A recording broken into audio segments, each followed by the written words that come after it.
Spencer, you saw the episode we did about stocks. There were things in it that you thought, that seems right, but there were some things that you really felt were misguided. Right. You felt we did a pretty decent job of explaining the parameters of the problem.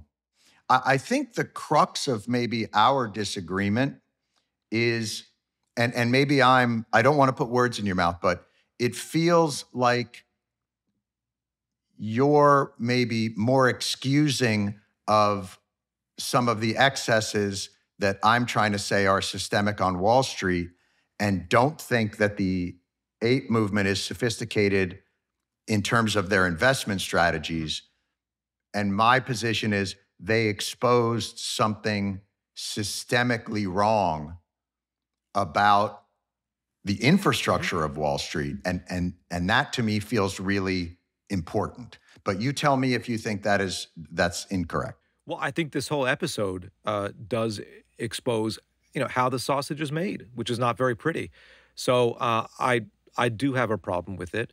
I have a problem with all the things that enable, Wall Street to be turned into a casino that brings people in. So I don't disagree with you at all there. The ape movement got. It was a movement to make a lot of money and to stick it to Wall Street, because this is a generation, their formative experience was their parents losing their jobs or losing their homes, or friends, family, suffering during the financial crisis. This is before they had their own money to invest, but they all remember it or have heard about it, depending on where you are in the 18 to 35-year-old spectrum. And so Wall Street was seen as a bad guy, not rich people. It wasn't class warfare, because they like Elon Musk, who was, the richest man on earth at the time this episode happened. And he sort of egged it on, also made a lot of money off of young retail investors, by the way. They didn't like Wall Street. And they wanted to give it a black eye. They weren't out there to expose corruption. They didn't know what payment for order flow was until this whole system had shut down. And it shut down because Robinhood and its ilk made it too popular, and the system fried its circuits. That's what happened. Right. It wasn't a conspiracy to shut it down. But now it's been turned into this kind of vendetta when, guys, look at why were you doing all this in the first place? Who got you to do all this? Their intention isn't really the issue. The issue is what they exposed. And I also have maybe a little bit of pushback on the idea that they shouldn't be allowed to be to try the get-rich-quick scheme that many people on Wall Street do. How is Citadel not a get-rich-quick scheme? It's just one that's got a lot of power. Here's the thing that I like about the ape movement.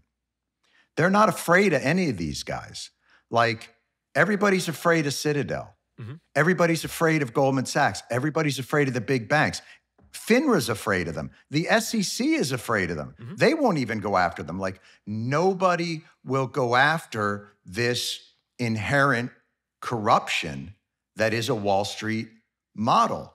And I think the issue that I have is that whatever the apes' intention was, or whatever the foolhardy nature of their investment strategy, is absolutely not the point.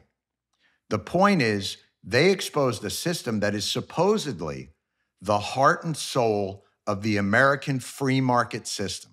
It appears to be anything but that. You have middlemen that are market makers that it doesn't even seem competitive. It's not open to a lot of different, by using payment for order flow, they've cornered the market. It's not that the apes cornered the market and put Wall Street out of business. It was a stunt to a large extent.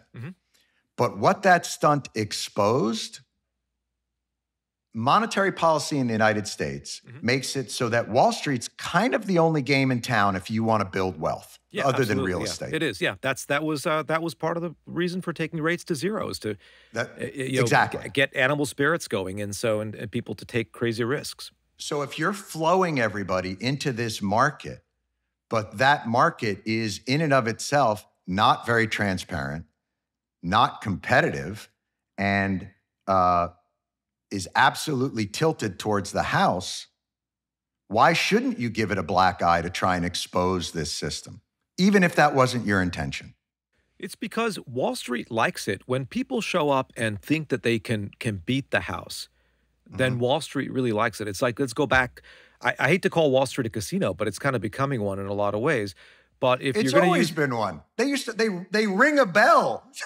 The morning begins with them ringing a bell. But let's go to the casino analogy. You're in a casino, and then Okay. you see sirens go off about 50 feet behind you, and bells ring, and I don't know, I guess they don't have coins anymore. I don't spend much time at casinos. I've been in one a long time ago. And somebody's buried in gold coins, right? The casino just lost a lot of money. That person won $1 million and whatever, right? It's a bad day for the casino. They lost money that day, but they don't care. There's a reason that they draw attention to it, is that it's very, very exciting when one or two people can beat the house or can claim to beat the house. Just sheer dumb luck. And so that's what this was on steroids in the stock market, is these people saying, I made so much money, we blew up hedge funds, and we took GameStop to the moon. Well, most of those people did not make money. Some of them did make money, but the whole thing just was one more element creating this level of excitement that Wall Street craves. So Wall Street had a problem before this, John. The problem that Wall Street had was that people were wising up to it. They knew that if you were active and if you paid a lot of fees, that it cost you 2, 3, 4 percentage points a year of your performance. And to put that in perspective, over a lifetime of saving money, if you're a middle-class person and you're trying to save for your retirement, you might have a fourth or a tenth as much as you should have because of all the ways that Wall Street picks your pockets along the way, right? And people were wising up and saying, I need Wall Street so I can have a 401k and I can engage with it, but I don't need to be active. I don't know what stock to buy. I'm going to buy, instead of looking for a needle in a haystack, I'm just going to buy the whole haystack, buy a super low-cost index fund, something that wasn't possible generations ago, and Wall Street hated that. Someone wrote a thing, comparing it to communism. Like, seriously wrote a report saying it's like communism. Well, tough. People are wising up. That's really what people should do. If you want to give Wall Street a black eye and you want to beat Wall Street, and by the way, beat 80% of the pros who invest money on Wall Street, like hedge funds, just buy index funds and don't check your account 7 times a day like Robinhood's customers do. They need to create this excitement to make money. This was a bonanza for them, this whole episode. And what the apes are doing, it's like being mad at McDonald's for all of a sudden you realize, like, you know what? I think they might kill cows for these hamburgers, where you never really thought about it before when you're eating them. Let's all go to McDonald's on the same day and order a Big Mac through the drive-thru at the same time, and then they'll be out of business, right? It's like pouring money into Wall Street. Like all the efforts, even since this GameStop squeeze, have been like, why are you guys doing this then? If you hate Wall Street, why are you continue to play this game? It's just like it's your chumps. I don't know that it's that they hate Wall Street. It's that they see the amount of money that's generated there and the corruption of it. But I still think we're ill-advised to put our attention on reforming the ape movement. I didn't say that, but there should be guardrails, right? You had people who they'd sign up for an account. But why guardrails for them and not so? Let's roll this back a second. The corruption that exists in 2008 demonstrated that those guardrails don't exist for the big players. Right. So it seems strange to me that we want to put the guardrails on the retail investor when we haven't gotten a hold of the system in general. What I'm saying is, if you reform the system of Wall Street, you automatically make it safer for the retail investor. But it's not the other way around. Well, it is, because there are a lot of things that Wall Street doesn't want, right? I mean, you had Gary Gensler, you interviewed him, and he's like, oh, well, I work within the system I can work in. I mean, I think he's, as people atop the SEC go, he's pretty good, but his hands are really, really tied. Jay Clayton. What's tying his hands? That's interesting. So what's tying his hands? The fact that money buys influence in this country, and it always has. Okay. And so you have, and so Wall Street kind of gets the rules that it wants. But Spencer, look at me. Spencer, look at me. That's the problem. Right. Spencer, the problem isn't retail investors pooling together to try and gain the kind of power that is endemic on Wall Street. The problem is the power that's endemic on Wall Street. And what those guys exposed is the essence of what we have to change. But it's not changing the guardrails, it's changing the influence that money has on policy making. It's changing the complexities and lack of transparency. It's the problem with complexity is it's much easier to exploit those loopholes in the nooks and crannies than when something has been simplified to make it. And the complexity is there because that's how the big boys on Wall Street want it, because they know they can take advantage. So I don't understand why we're not wholly focused on reforming that part of the system, which will automatically make it safer for retail investors. You know, I've been a financial journalist for a long time. This is not the only thing that outrages me that I've written about. I've brought things to NASDAQ, which is a private company that's supposed to protect people on the exchange. I brought things to the SEC saying, hey, I believe that this is a crime being committed. We have no comment. Or we'll put you on with their legal counsel, right? They've said no comment to you? I wrote about, I'm not going to say what it was, but I mean, some guys who basically stole like $600 million from a bunch of mom and pop investors while it was happening. Wait, for real? I was calling them to talk about it, and they enabled it. They had to, and not only were they just not doing anything, but like NASDAQ was actively taking steps to help them do it because it was money for them. So, but look, Robinhood are not angels here. Robinhood, they employ a former SEC commissioner. Listen, I'm against them. Listen, I think that they are absolutely not on the side of the retail investor. No. I wholeheartedly agree with that. But you criticize this process, and they're like, they wrap themselves in the American flag that we're democratizing finance. You're trying to hold people back. We believe that everyone's born an investor. How can you argue with that? Oh, you're democratizing. Well, I guess I'd be anti-democratic then, or I want people to be poor if I oppose what you do. Oh no, I'm with you on that. And they have high-ranking SEC people, including an SEC commissioner on their payroll to protect this. This is just a part of the business model, but it shouldn't happen because people, they're especially young people, and then they're misdirecting their anger. Payment for order flow is just like, maybe it's good, maybe it's not good. Yeah, Bernie Madoff, as you point out, he's the guy who came up with it, so not so good.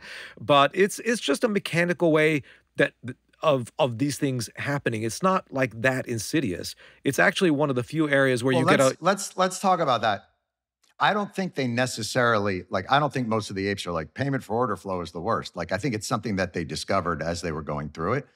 But I do want to talk about that a little bit. And believe me, part of the episode is this is how the best regulated, most lit part of the market works.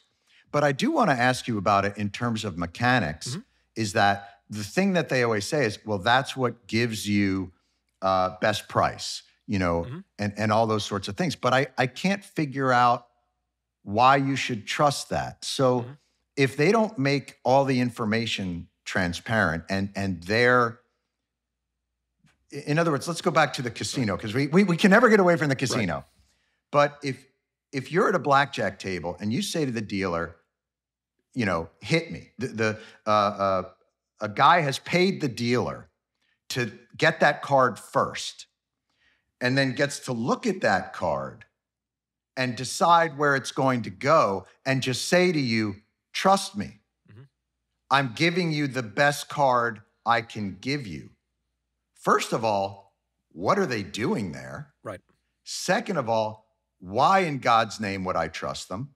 Because they're paying the dealer. Right. They're in league with the house. So you may say, well, it's just a mechanical aspect of executing a trade. I can't understand why it's necessary or why it's so non-competitive. This is getting a little wonky, but I mean, they have to, so it sounds very sleazy, but it's only slightly sleazy because, they have to give you, so there's a price on the stock exchange at the same time that you send in your order. Let's say it's $11.13 is where the stock is trading. They can't sell it to you for more than $11.13. How do they make money if their price is at least as good as the stock exchange? Because the stock exchange makes money too. The stock exchange, is a business. There are like 15 stock exchanges in the U.S. But why isn't that a utility? Here's what I don't understand. The whole point of the stock exchange is I get an iPhone and I look at the iPhone and I go, holy shit, this is going to change the world. I want to invest in, help create capital formation for this company that sells this product that I like. Then they create all around that transaction this incredibly complicated world that's kind of a Rube Goldberg machine of, and they are making money at every level of that complexity. Right. And they are feasting on what is a simple transaction. Right. And then they're coming back to us and saying, this is your only option at building wealth. You're too dumb to understand how this actually has to go. And they roll their eyes at it, when in truth, they have created unnecessary complexity, unnecessary lack of transparency, all so that they can make a shit ton of money. And that, to me, is the fundamental flaw at the heart of what is supposed to be the free market system.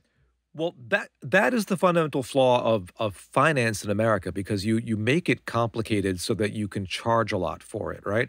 And you baffle people with this, and you go on TV and you talk about this and profit cycles and all the punditry and stuff like that, and you overcomplicate finance. And the people, by the way, Jon, who do best, there have been studies of what professions do best in terms of their personal accounts. And it's people who are very far away from finance, like teachers, people who very infrequently check their accounts, and they just sort of... You just put it into index funds. Just put it into index funds. They do a lot better than people who work in finance, because people in finance are arrogant enough to think that they can kind of beat the system. And then it's a lot of, it's full of trapdoors. So but they're not trying to beat the system. They're making money on the mechanics of the system. In other words, it's all about churn and volatility. Most of the people that make all the shit ton of money on Wall Street aren't going like, I'm going to guess that this company, that they're making money on volume and volatility and complexity. All the middlemen, they made a bonanza on this. And they made a bonanza on getting lots. See, there are like a whole bunch of people participated in this particular episode who never would have given them the time of day on Wall Street 30 years ago or 40 years ago, because it wasn't worth their while. And technology and competition has brought things down to a level where everybody on the street can come in. And there's an analogy for this in the early days of Wall Street. If you go back to the 19th century, there was a Wall Street, whatever, but it was just a bunch of rich people trading and screwing each other over, right? And then you had the ticker tape invented, and you had these things called bucket shops. Bring on Joe Kennedy. Right, Joe exactly. Kennedy. Well, this is before that, okay? So before that, you had these things called bucket shops. And bucket shops, if you call a broker a bucket shop, they'll be really insulted, because it's like a pejorative thing, right? But a bucket shop was literally like you'd go in and there'd be a ticker tape, and they'd give you like 10 times your buying power, right?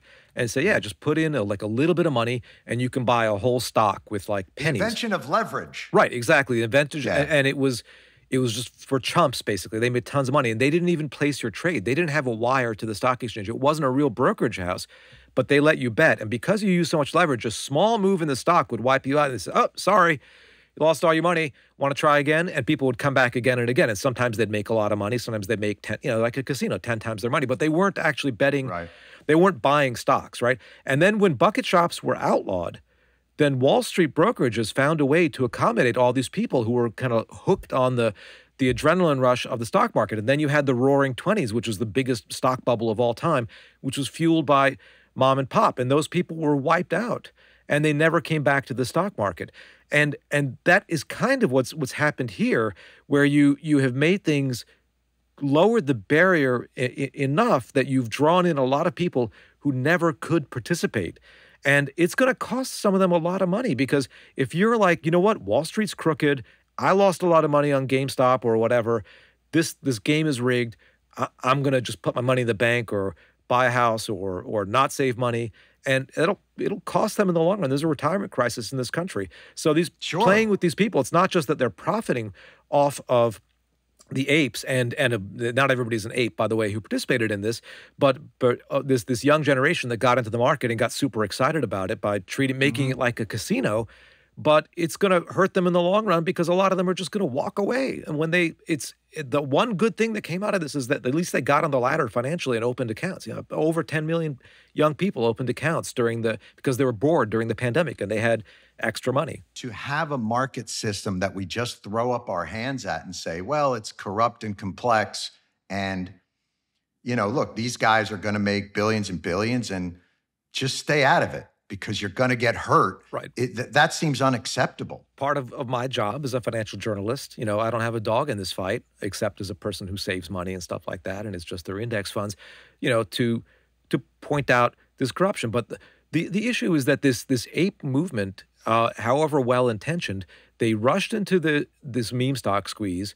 Then the buy button was taken away. There are all kinds of conspiracies. They're upset with short sellers. They're upset with dark pools. They're like kind of chasing ghosts when like the system at large is kind of bought and paid for. So if they want to be upset about that, they should be upset about that. But you know what? There's a perfect way for them to avoid it, which is just opt out. I mean, you can. That's not right. Because monetary policy in this country makes the stock market the most attractive option. No, but you can buy stocks. You can buy stocks for peanuts for free, right? I understand that. But I guess my point is it's not enough to say like, hey, man, this is a corrupt and, a casino. There's transparency and regulation that keeps the games on the up and up because, Gary Gensler said it best himself. He has two jobs. Mm-hmm. One is capital formation. The other is investor confidence. And if what you're saying to people is the heart of the American financial system, the stock market is so fucking corrupt that you're best staying out of it, then we have to change financial policy and monetary policy in this country to give people an opportunity to save at rates that make sense to them. Or you've got to go in there with some form of regulation and clean this mess up. It's not, I don't think it's right to say it's too dangerous for you. These waters are too rough. But you can be in the stock market without being a speculator, John. I mean, that's the thing. But that's what they are. Look, they blew up the world because when they went to mortgage derivatives, I'm not saying financial instruments are in and of themselves or financial innovation is in and of itself corrupt. But it's very clear that actors there exploit those things really quickly. And when you look at how 2008 went down, they have the potential. There are weapons of mass destruction buried in the corruption of Wall Street that can get their houses foreclosed on, get them kicked out, have them lose all their money. I think it's an absolute mistake to turn it back around and say, don't be irresponsible. This place is fucked and you can do it, but you have to do it in this one certain way that you can't try and maximize the profits. They're allowed to maximize profits to whatever they want to do. And if it all blows up, we'll pay for it out of our pockets anyway. Right. Well, I'm not saying that it's not a free country and people shouldn't be allowed to speculate. What I'm saying is that why aren't you more vehement about reforming Wall Street?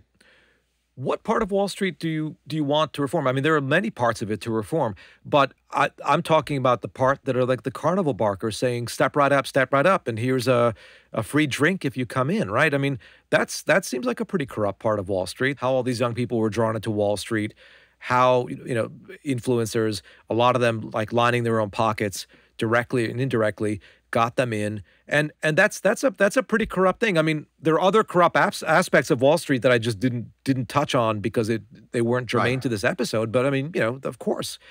But you can engage with Wall Street in a way that Wall Street hates. If you want to hurt Wall Street, pay it no money. Pay it peanuts, right? My position is you've made it impossible everywhere else. So I feel like you're just throwing up your hands and going, hey, man, Wall Street's going to Wall Street.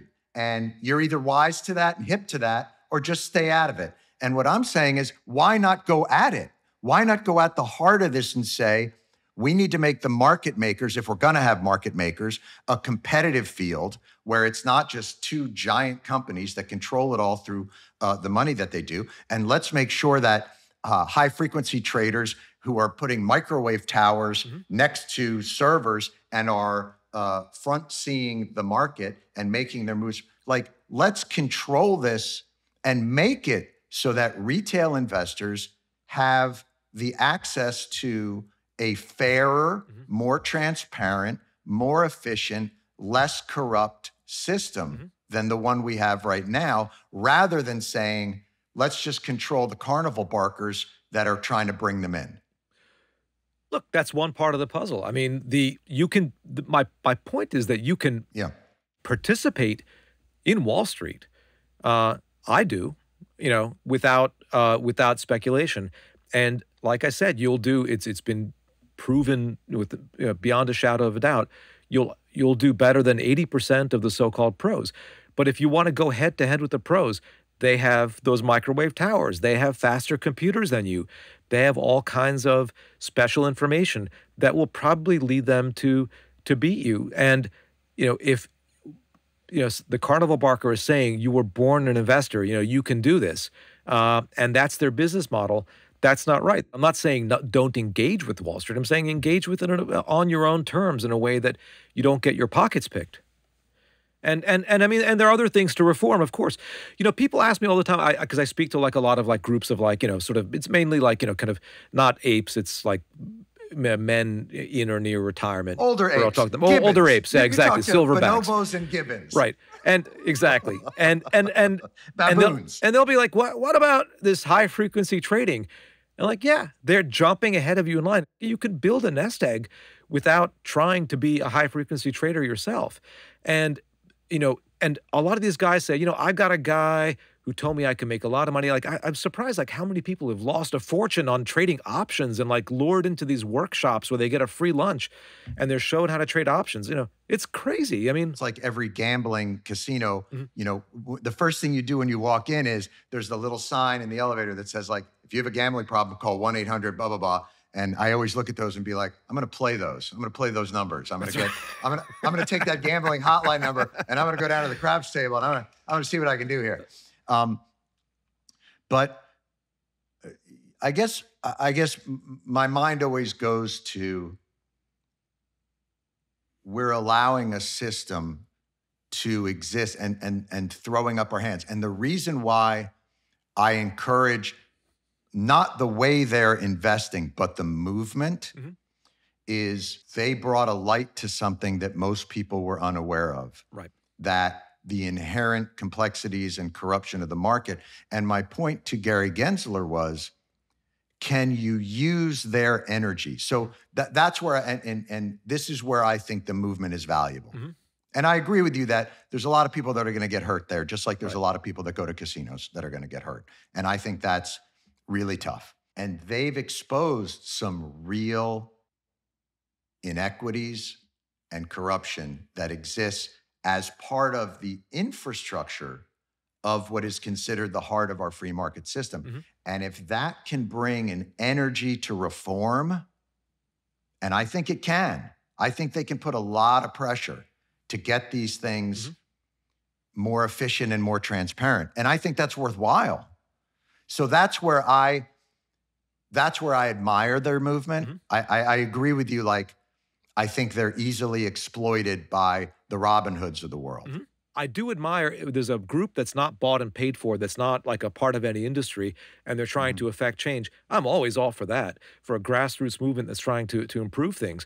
But 95% of what they're trying to do is like they're phantom shorts, and there's going to be the mother of all short squeezes. I don't know how much time you spent on these things. It's just not, that's not true. And so they're expending a lot of energy in directions that are not going to fix anything. How about let's have lit markets, or let's not allow that the revolving door of someone who's an SEC commissioner to go straight to a broker like Robinhood. How about let's look at how much money the finance industry spends. They spend more than like the next 5 industries combined. They're because it's such a regulated industry, so they have to make sure that the rules are very carefully tailored to them. And then you have different parts of the industry fighting against each other. One group wants the rules to be this way, and another one wants the rules to be their way. And so it's a cesspool. That's an outrage to me. Plus all the ways that the SEC, like when they kind of go for like the low-hanging fruit. Their enforcement actions are shambolic, and they pat themselves on the back, but they won't go for anything that's difficult or embarrassing. So I like a Yes. grassroots movement that's not bought and paid for. You're absolutely right. There are fringes within these movements that have concocted all kinds of things. But what's also right is Wall Street has given them no reason to trust them. And it hasn't given the country any reason to trust them. And so if you want to retain the kind of credibility or build back the credibility and trust of the American people, when this is considered like, I mean, when you turn on the news and the first thing you see in the corner is the stock ticker, they're saying to the public, this is the heartbeat and pulse of the American economy. Right. And what I think these apes showed was we have arterial sclerosis and high blood pressure and plaque buildup that needs to be addressed. And the SEC seems utterly outgunned. Sure. And the energy of these apes, I think, has to be channeled into productive reform. That's what I'm hoping happens with the movement. And I think the financial journalists like yourself have a real role to play in helping.